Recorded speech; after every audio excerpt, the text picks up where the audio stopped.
United States. We haven't achieved a single military objective. What I want to kind of touch back on Donald Trump.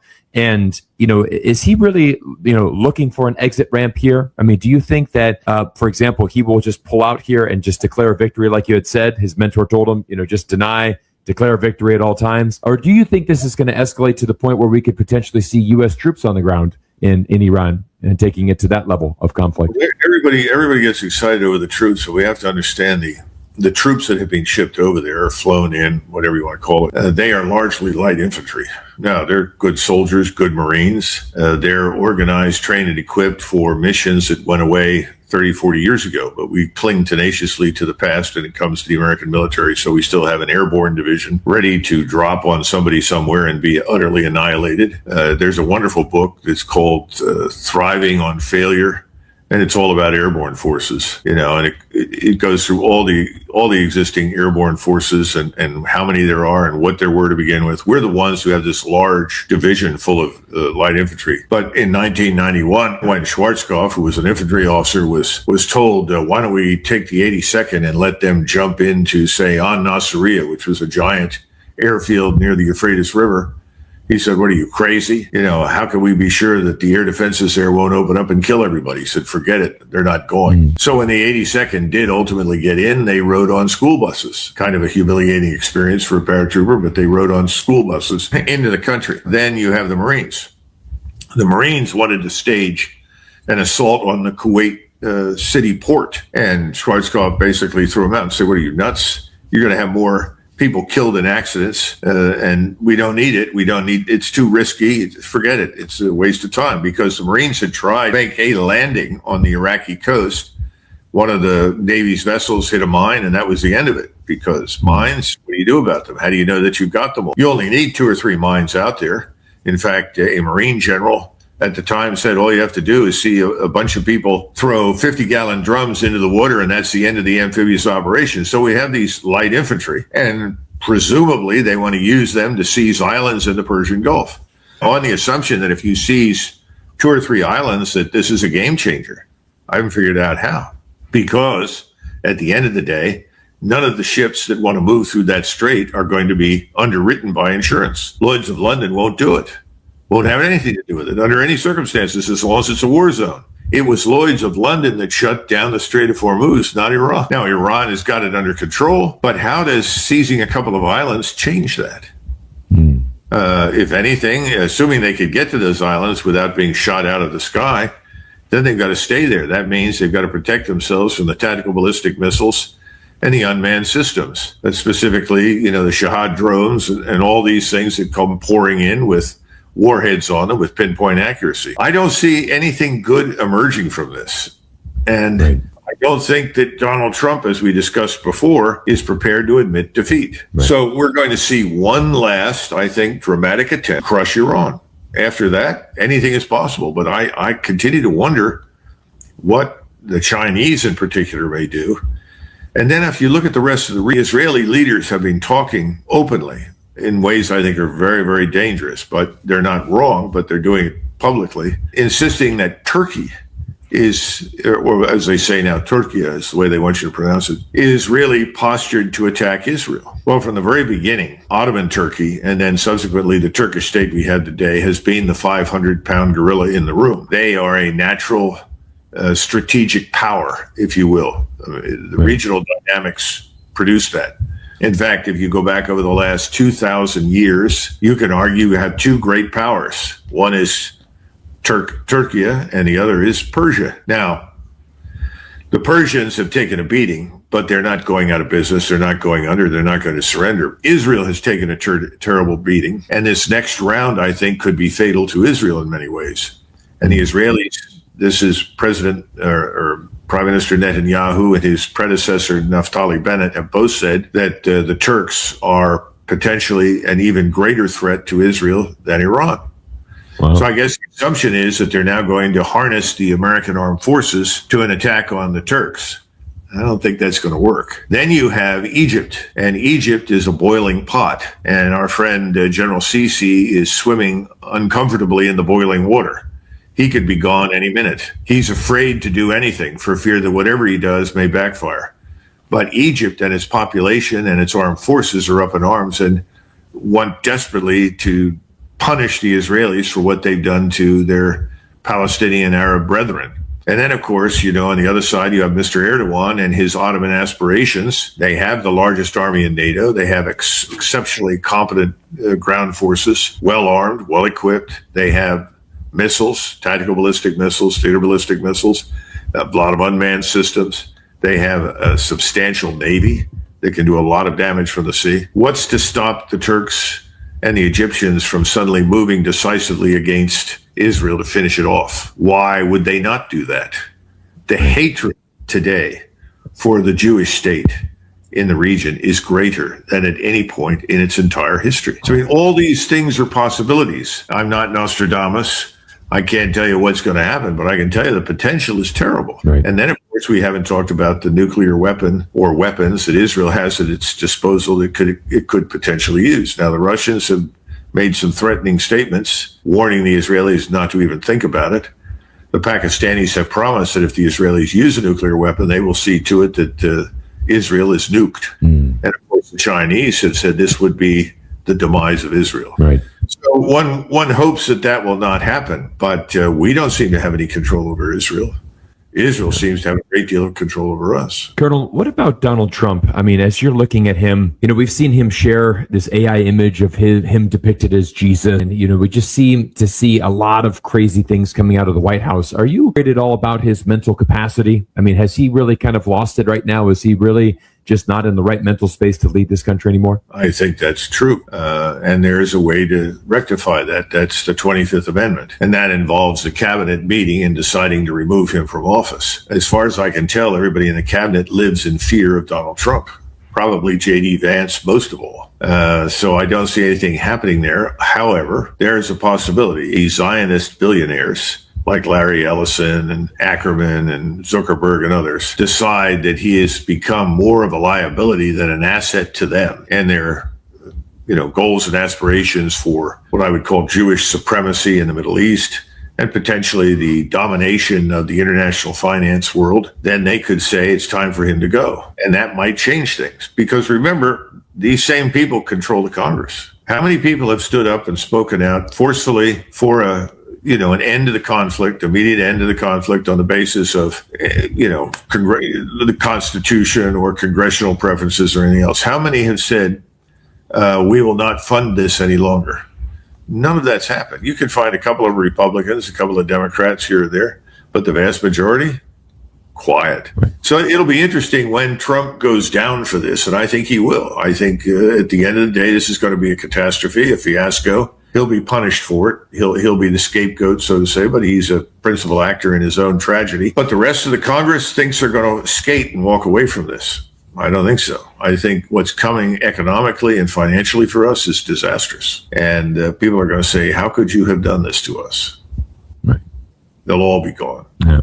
I think it's, it certainly seems that way. His poll numbers are at a record low. I mean, we're only in April. I mean, we still have quite a few months until the November midterm elections. But I think the longer this catastrophe continues, the harder it's going to be for Trump to, maintain power. And I think this could certainly be the beginning of the end. Yeah, the question is, what difference do the midterms make? I mean, the only thing that I can see on what I would call the hard left is hatred for white people, hatred for this country, for the white civilization they despise. I mean, that's pretty obvious. Let me get your thoughts today as we're looking at a new blockade from the United States. We're looking at Iran potentially saying they're going to stop trade in the Red Sea. What do you make of the situation right now? Well, let me take it from the standpoint of three important topics, and we'll treat the Trump topic of what he's doing or what he's trying to do last. First thing I want to point to is the global energy complex. For those that haven't been keeping score, the global energy complex consists of effectively thousands of oil tankers, refineries, production facilities, not simply in the Persian Gulf, but all over the world. And we're discovering some things that we didn't fully appreciate before. That if you take 15 million barrels of oil off the market every day, in fact, some people would say it's closer to 20, but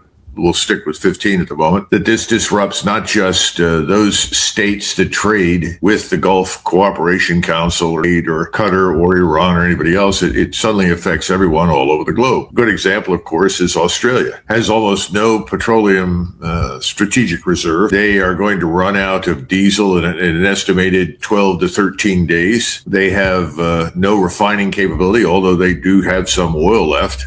And that means that their entire economy is effectively going to grind to a halt. This is just Australia. You find this very strange. I do, but then again, everybody tends to be complacent over time. They take things for granted. This energy complex, though, the situation could very, very quickly worsen. We'll talk about that in a second.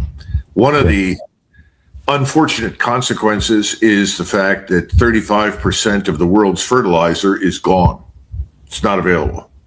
Wow. That is practically the green revolution in reverse. Very few people today know anything about the green revolution that happened 50, 60, 70, 80 years ago, where people finally learned how to grow great quantities of food, which has contributed enormously to the growth in population. Right now, even if everything stopped right now with that 35% shortfall in fertilizer, the world would be staring at famine over the next 2 years in various parts of the world. Even in the United States, where we have a fertilizer shortage, we are going to face in the future some food shortages. And we're probably in better shape than most people simply because we have as much oil as we do. Now, that brings me to something else. Right now, large numbers of tankers are lining up to come to the West Coast or the Gulf Coast and to try and load up on oil that they can't get anywhere else. Obviously, the oil industry is making a lot of money in the short term, but we're finding out that we cannot possibly make up for the shortfall because we can't even load that much oil in the time allotted. And we're also beginning to hear rumors in Washington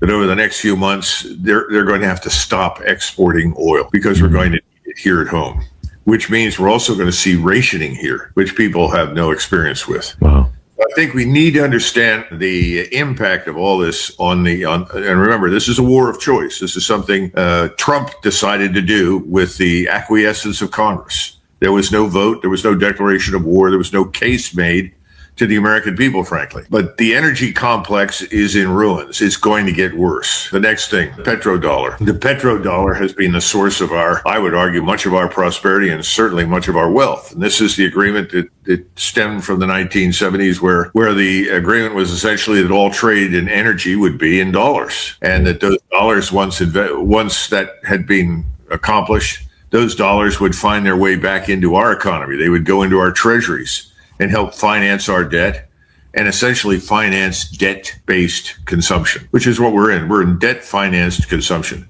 We're living far beyond our means. All of that is about to come to a crashing end. Most people don't understand that because, not just because of the closure of the straits, but it's very clear that Iran has said you can buy whatever you want here, but you can't do it in dollars. It has to be done in preferably yuan, but we'll take rubles, we'll take other forms of currency.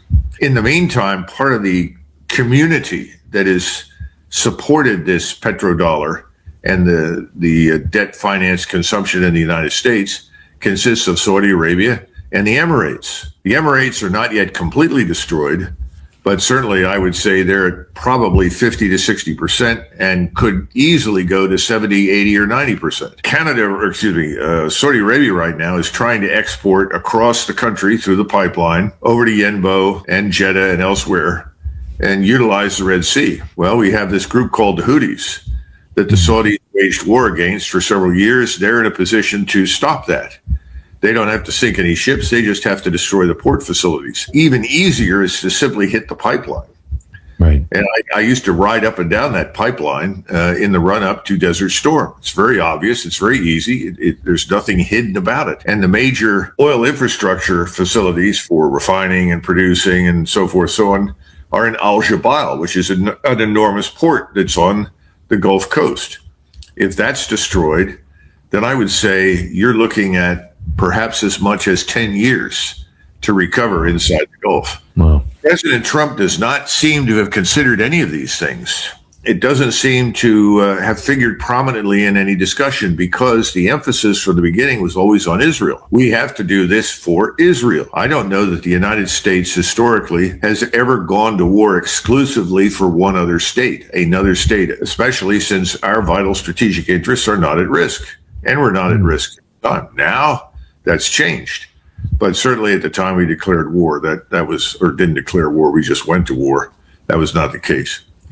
And that brings us to the problem of Donald Trump. Everybody says, what is his strategy? What is he doing? I think to understand Donald Trump, and I didn't want to accept this for a long time, but now I absolutely embrace it. We have to go back and look at his great mentor, the man who most profoundly shaped Trump's character, education, and upbringing. That wasn't his father. It was a man named Roy Cohn. Roy Cohn had 3 rules for life. I think the first one was attack, attack, attack. Never stop attacking. In other words, be relentless. Regardless of whether or not you think you can win, regardless of whether or not your cause is just, those things don't matter. There's no morality involved. If you want something, you just attack, attack, attack till you get it. Secondly, deny everything. If you've done something wrong, if you've made a mistake, don't worry about it. Just deny, deny, deny. So those first 2 rules are very important. The third one was declare victory at all times. Whatever happens, you're a success. Whatever happens, you are victorious. Everyone else failed. Everyone else is irrelevant. Everyone else is stupid. You're the genius. You win.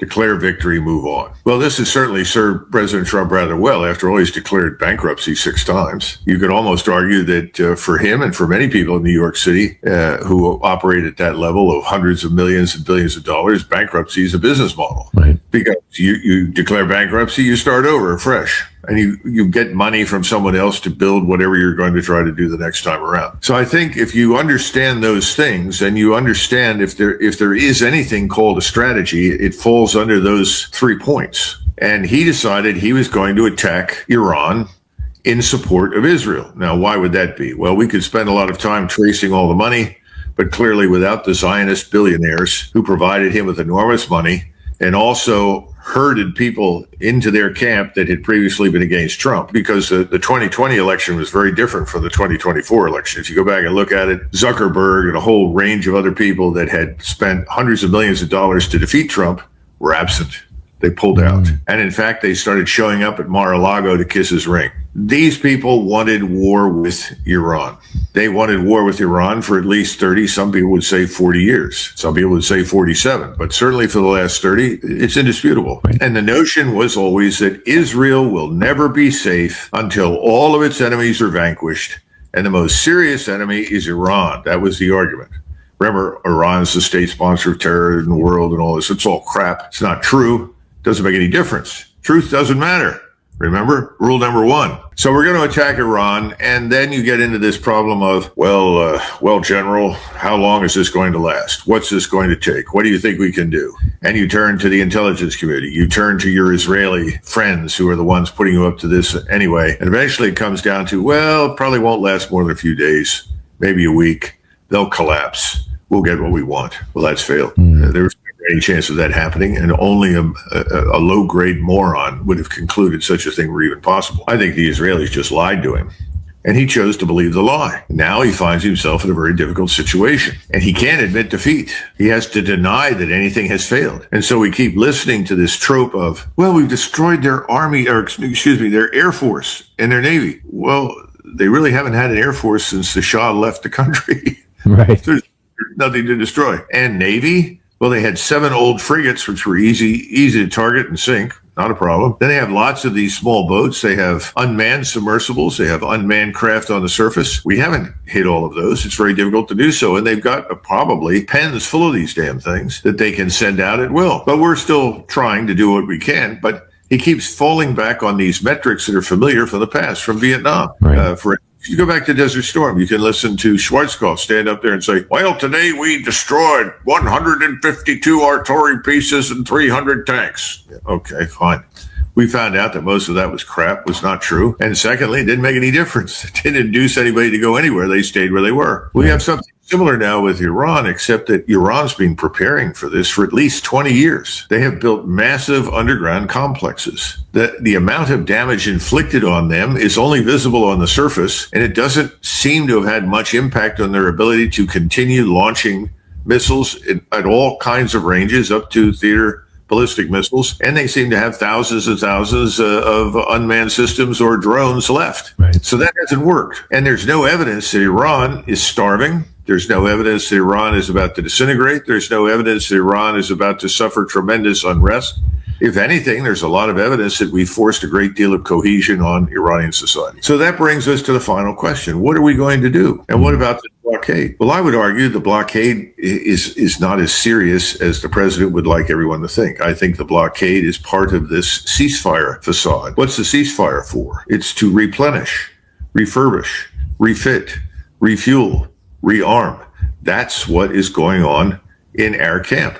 And by the way, that's happened with the Iranians. They have been refueled, rearmed, replenished by the Russians and the Chinese to the extent that they can. I think many of Iran's alleged losses have been made good, frankly, over the last few days, particularly by the Chinese. And so, President Trump seems to compensate for what is not happening by creating the illusion that things are happening. So he sends out these tweets. Oh, well, China promised me they're not going to send any more weapons, and they love me. I'm going to make them happy because they're going to get into the Gulf too, and they say, fine, let's go. It's all nonsense. It makes no sense. It's not real. Then we discover that during the last talks, our friend J.D. Vance, the vice president, stands up a couple of times, goes out of the room, and appears to have reported progress to Mr. Netanyahu.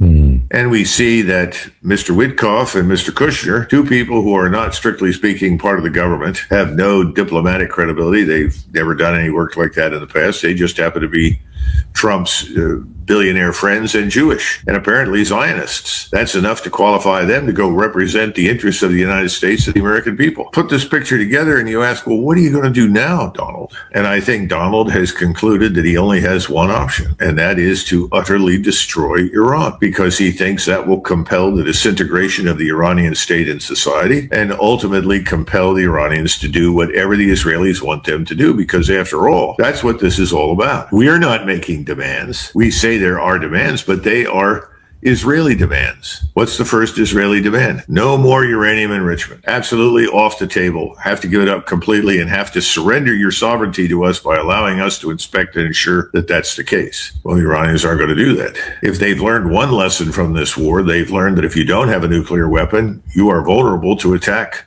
by the United States and Israel, both of whom do have nuclear weapons. And I think the others are very simply, you've got to dismantle most of your ballistic missile arsenal, because that threatens us, and we want you to be vulnerable to attack in perpetuity by us. So that has to go. And then finally, what's the last one? Well, I think the last one is you can't work with or support any of your friends in the region. What? Yeah. So the Iranians have said, no, we can't do that. Well, then you must be destroyed. End of discussion. And even though Israel's in very poor shape, has sustained a lot of damage, there's no question about it. We're not allowed to see it, obviously, but it's pretty severe. And large numbers of people have left Israel trying to get out, obviously, the Jewish citizens of Israel. But the bottom line is that we're all waiting around for the ceasefire to end. And that's just the pause to rearm, refit, replenish. So that ends on Monday. So I think on Monday, they will commence the mother of all bombing campaigns. It'll be another attempt at a quote-unquote war-winning air and missile campaign to bring Iran to its knees. And that won't work. And after 4 or 5 days of intensive bombing and missiles and everything else, the Iranians aren't going to show up to surrender. The Iranians are going to continue to launch missiles. The real question is, do we get to the point where Donald Trump says, well, that's all I can do. I can't do any more.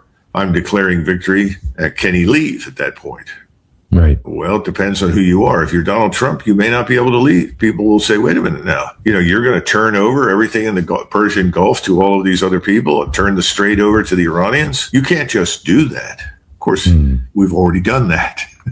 Because before the war began, everything was fine. The oil was flowing. All the critical products that petroleum is part of were being manufactured, everything from plastics to microcircuitry, aluminum, sulfuric acid, whatever, you name it, fertilizer. So what else could happen? Well, you have China. Chinese have a interest in things. Now, one of the things we need to keep in mind is that the Iranians do have other ways to export oil. They have overland pipelines. They have access to the Caspian Sea.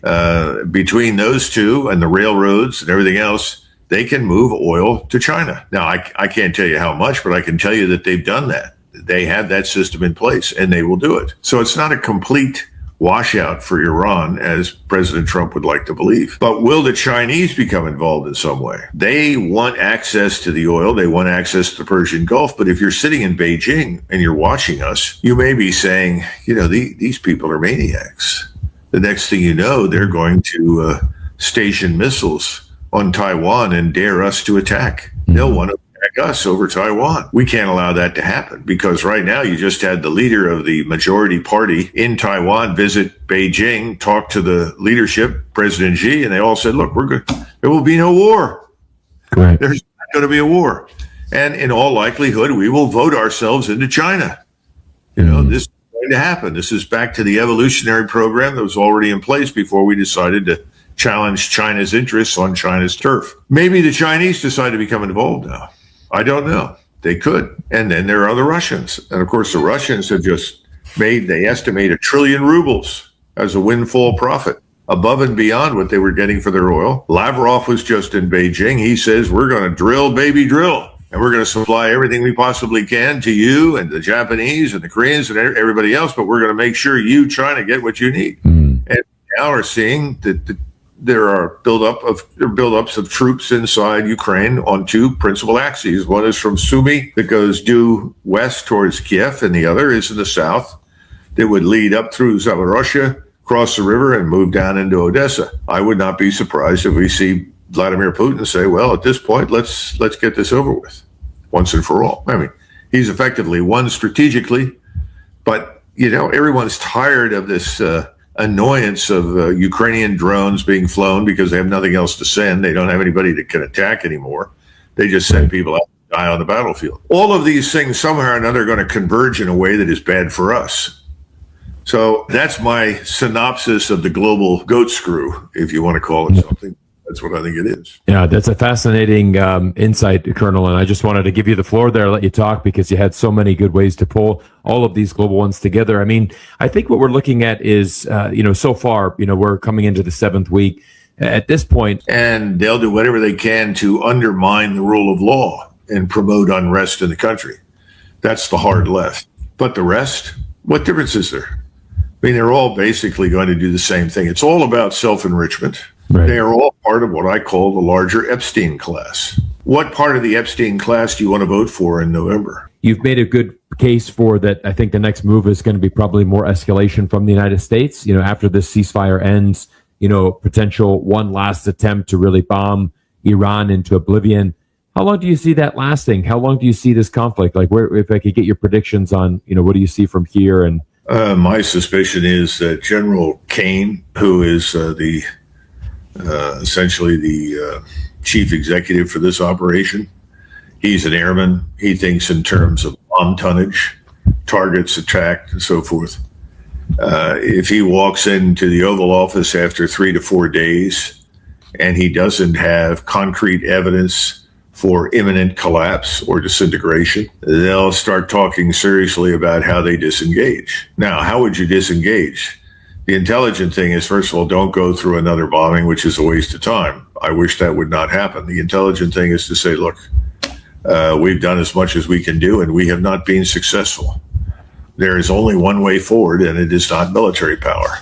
We need an international conference of great powers and small powers that will sit down and discuss how to end this thing, how to restart the energy complex and get it back on its feet, how to manage the Strait of Hormuz in the future. As I've told people, if you go to the Dardanelles Straits between Turkey and Europe, in the Bosporus, as we call it, the Turks are in charge of managing it.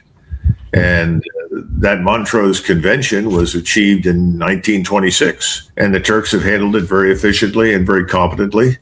There's never been a problem. So I don't see any reason why we just don't come to terms with reality and say who has most of the coastline in the Persian Gulf? Iran. Who has the greatest stake in what happens in the Gulf? Iran. Then Iran can be made responsible for the management of the strait. However, that has to be carefully defined, delineated to everyone's satisfaction, the way the Montreux Convention was.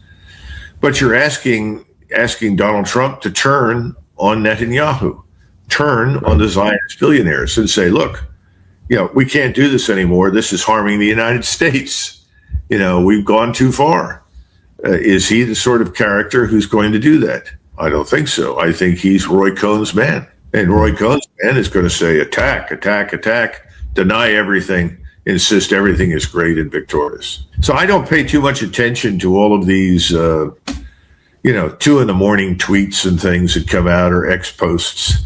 I think a lot of it is just imaginary nonsense, and some of it is outrageous. But the fact that he would pretend to be a Christ-like figure suggests a certain instability of mind that we cannot ignore. And then to listen to him try to explain it and tell us all, well, I was thinking of myself as a physician who's going to heal people. Unbelievable. The man should go. And I think he will ultimately be relieved. And the sooner they do that, the better. But the problem is, what do you do next? J.D. Vance is just as aligned in the Israel First Club as Donald Trump was. Now, it may be that there's more in the Epstein file about Trump and probably not as much about Vance, who knows? But the Epstein class is still in power. It's not going to last. They're all going to go down for this. We're headed into terrible territory, not just globally, but in our own country. But in the meantime, you're stuck. So if you remove Trump and you put J.D. Vance in, are you going to get fundamental change? Right.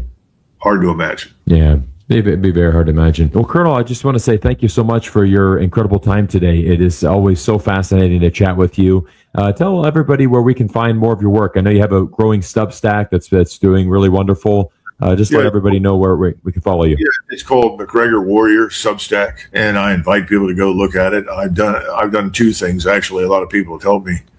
Not only have I put new things on there that I've written within the last 2 to 3 weeks, which everybody seems to like, but I'm also posting things that were published years ago, nice. Going back to 2009, 2008, and 2012, and 2017, 18. Where I talk about all of the things, frankly, that you're seeing today in the Gulf in terms of the use of strike systems, manned and unmanned, and their links to overhead surveillance, and that persistent surveillance provides accurate data for targeting.